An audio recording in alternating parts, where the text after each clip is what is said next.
Como assim sair da minha zona de conforto? Eu nunca nem estive confortável. Você disse que nunca esteve confortável e essa história de sair da sua zona de conforto não faz nenhum sentido. Porque conforto na sua vida é algo que você nunca teve. E tá tudo bem, eu acredito em você. Só que um quarto bagunçado ainda é confortável se você sabe tudo que tá no meio daquela bagunça. E o fundo do poço também, se você decorar um pouquinho e colocar uns travesseiros pra você deitar lá. Ao ser confrontado com alguma coisa assim, a nossa resposta natural é essa. Ai, mas eu já tentei de tudo. Mas será mesmo? Será que essa história não tá mal contada? Porque enquanto o eu já tentei de tudo for verdade, você não precisa tentar mais nada. E aí, sem perceber, o desconforto que você tanto reclama vira o lugar mais confortável do mundo. Tem uma imagem que eu gosto muito de usar pra pensar nisso. Imagina uma pessoa que precisa atravessar um caminho, uma jornada, e ela se depara com um penhasco. Ela precisa passar por ali pra ir pro outro lado, ela precisa descer. Só que ela jura com toda a convicção do mundo que ela não vai se jogar desse penhasco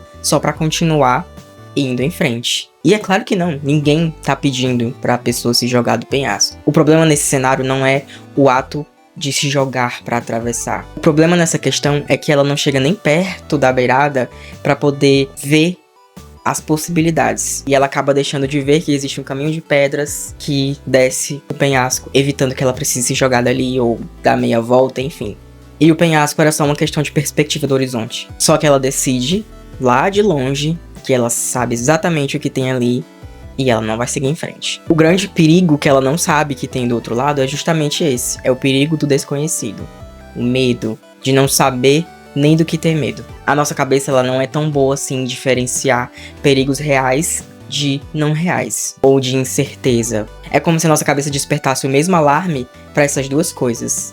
Mas não é a mesma coisa. Aquele sofrimento que você já conhece muito bem, ele pode acabar virando rotina. Você se acostuma muito bem com ele. Você aprende como que ele consegue te machucar, como você vai reagir, como você se consola. E aí com o tempo ele fica confortável de lidar, porque ele é muito conhecido. Não agradável, mas confortável porque você já sabe o que fazer. Já é bem conhecido e previsível. E o que é desconhecido não vem com nenhuma dessas orientações. E aí acaba ficando mais fácil e menos doloroso continuar nesse cenário de dor que você já mapeou muito bem. E você já sabe onde ficam as entradas, onde ficam as saídas, onde ficam os atalhos. E aí você começa a dar um nome pra essas coisas pra ver se elas fazem mais sentido. Você chama de realismo, de eu já me conheço muito bem. Eu simplesmente já sei como eu sou. Eu sou o terror dos psicólogos. Só que não tem nada de realismo e lucidez e autoconhecimento nisso. Isso é só medo, disfarçado com várias e várias roupinhas. Eu já vivi tanto isso na minha vida, a gente consegue aplicar isso pra várias situações. Por muitos e muitos anos de terapia, eu tinha a mesma discussão com o meu psiquiatra e a minha psicóloga, da rotina de exercícios físicos. Eu sabia o quanto que ela ia me ajudar nos meus problemas, questões psicológicas, que são vários,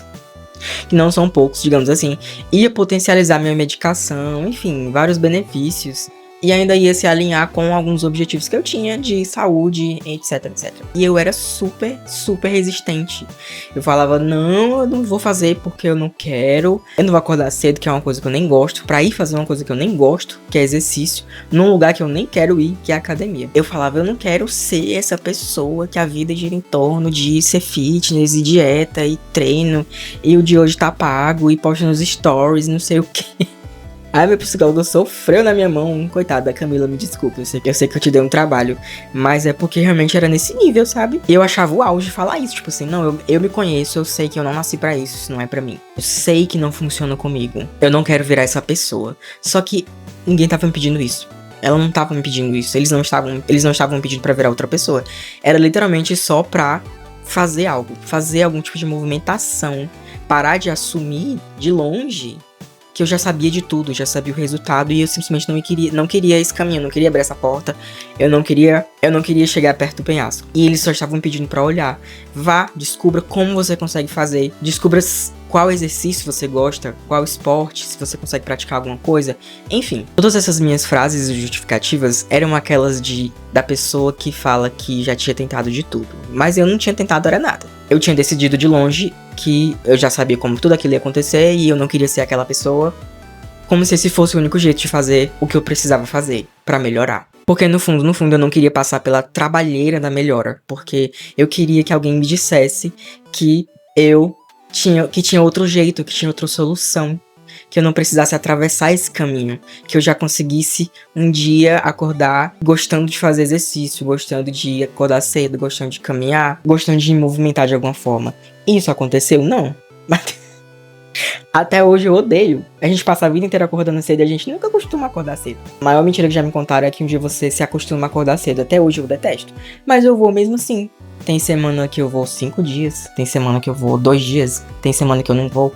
Eu faço do meu jeito. E eu encontrei o jeito sustentável pra mim, que é o meu. Que tem tudo a ver com quem eu sou e como eu me sinto. Hoje eu não sou obcecado por vida fitness. Eu não posto nos stories, nunca tirei nenhuma foto na academia. Ninguém nem sabe que eu vou. E o que mudou não foi força de vontade, porque eu não tenho força de vontade pra absolutamente nada. Eu sou a pessoa mais desmotivada do mundo. Eu não sei nem como que eu consigo fazer as coisas. O que mudou foi eu abrir mão da certeza de como as coisas já funcionavam. Que eu só sabia como seria.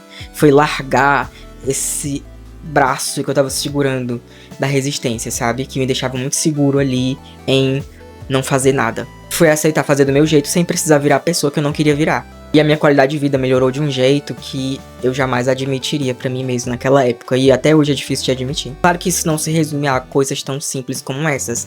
Eu estou apenas trazendo um exemplo pra ficar mais fácil de apresentar essa imagem.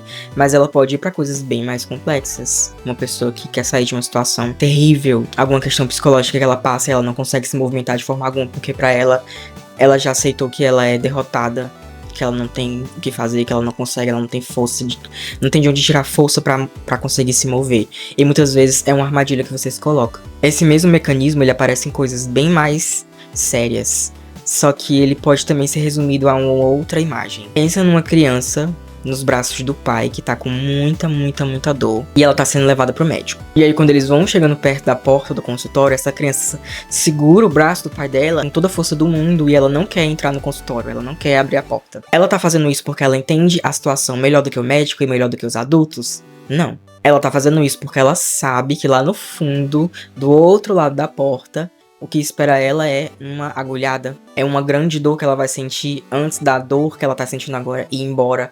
É medo. Ela não quer passar por isso. Mesmo que digam pra ela que ela vai melhorar se ela passar por isso. E uma pessoa em sofrimento, ela se agarra muito a isso. E a gente vai crescendo e a gente vai se agarrando muito a isso, ainda na vida adulta. Quando alguém sugere terapia, por exemplo, e você fala, não, psicólogo não vai resolver meus problemas. Eu já sou extremamente consciente de mim mesmo, não tem nada que um psicólogo ou psiquiatra vá falar pra mim que eu já não saiba. E talvez seja verdade que vocês conheçam super bem, eu não duvido. Afinal, a gente vive com a gente mesmo a vida inteira. Mas conhecer os próprios padrões não significa quebrar eles. Essa autoconsciência toda que você tem não é a virtude que você pensa. É você segurando no braço do adulto. É a criancinha segurando no braço do pai, não querendo ir pro médico. Com a mesma força e o mesmo motivo de sempre. Medo de atravessar a porta e encarar o desconforto da melhora, porque é desconhecido e assustador. Enfim, vamos voltar comigo lá pra questão do começo. Quantas decorações bonitinhas você tá colocando na sua zona de conforto desconfortável? Quantos desenhos você tá fazendo na parede pra se contar outra história? Uma história diferente e menos assustadora? Pra se dizer que ele já é o pior cenário de todos, mas na verdade você só já se acostumou com ele e não quer sair dali? Só que entender todas essas coisas não move ninguém de verdade. Você não precisa se atirar do precipício. Ninguém tá te pedindo isso, seria até irresponsável. O que muda tudo é um passo muito menor do que esse. É só caminhar até a beirada e finalmente olhar pra baixo, em vez de decidir de longe o que tem lá. A maior parte da mudança não exige a coragem e o grande esforço de um salto. Exige a disposição de chegar perto bastante pra você poder ver. E essa parte, ao contrário do grande salto, qualquer um consegue fazer, mesmo com medo. Dar um passo já é o bastante, e não importa o tamanho desse passo. E sim se ele te leva pra algum lugar que você ainda não sabe como é. Pode parecer um pouco frustrante ouvir essas coisas, porque pode parecer simples demais, muito genérico. Mas é o que é mais fascinante nisso tudo. É poder questionar as próprias blindagens. Olhar pro precipício sabendo que talvez você vai sentir tontura. E escolher olhar mesmo assim. Isso aqui tá tão bom.